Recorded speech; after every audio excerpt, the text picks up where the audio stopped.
بسم اللہ الرحمن الرحیم نحمد ونصلی ونسلم علی رسول الکریم اما بعد۔ میرے عزیز دوستو، اللہ تبارک و تعالیٰ نے والدین کے ساتھ احسان کرنے کو اپنی توحید کے ساتھ جوڑ دیا۔ اسی سے آپ اندازہ لگائیے کہ اللہ تبارک و تعالیٰ کے ہاں والدین کی اطاعت اور ان کی فرما برداری اور ان کے ساتھ احسان کرنے کا کیا مرتبہ ہے۔ فرمایا وَقَضَىٰ رَبُّكَ أَلَّا تَعْبُدُوا إِلَّا إِيَّاهُ وَبِالْوَالِدَيْنِ إِحْسَانًا، اور اللہ تعالیٰ نے فیصلہ فرما دیا کہ اللہ کے سوا کسی کی عبادت نہیں کرو اور والدین کے ساتھ احسان کرو۔ اور دوسری آیت فرمایا وَإِذْ أَخَذْنَا مِيثَاقَ بَنِي إِسْرَائِيلَ لَا تَعْبُدُونَ إِلَّا اللَّهَ وَبِالْوَالِدَيْنِ إِحْسَانًا، اور ہم نے جب مضبوط عہد لیا بنی اسرائیل سے کہ اللہ کے سوا کسی کی عبادت نہ کرو اور والدین کے ساتھ احسان کرو۔ اس کے برعکس نبی اکرم صلی اللہ علیہ وسلم نے والدین کی نافرمانی کو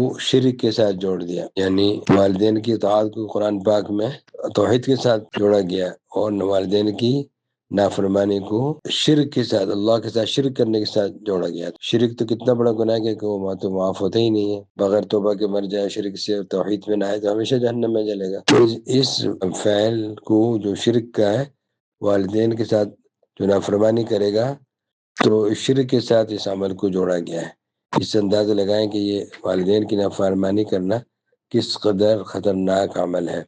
فرمایا نبی اکرم صلی اللہ علیہ وسلم نے الا انبئکم باکبر الکبائر الاشراک باللہ وعقوق الوالدین، کیا میں تمہیں سب سے بڑا گناہ نہ بتاؤں؟ فرمایا کہ اللہ کے ساتھ شرک کرنا اور والدین کی نافرمانی کرنا۔ تو کتنا خطرناک ہے والدین کی نافرمانی کرنا۔ میرے دوستوں، اپنے والدین کی ہمیشہ خدمت، اطاعت، ان کے ساتھ احسان کرنا یہ ہر مومن کی شان ہے، اور والدین کے لیے دعا کرنا، چاہے زندہ ہوں یا انتقال کر چکے ہوں، ان کے لیے دعا کرنا رب اغفر لی ولوالدی رب ارحمہما کما ربیانی صغیرا۔ یہ خود دعائیں اللہ تعالیٰ نے والدین کے لیے قرآن پاک میں سکھائی ہیں، رب اغفر لی ولوالدی رب ارحمہما کما ربیانی صغیرا۔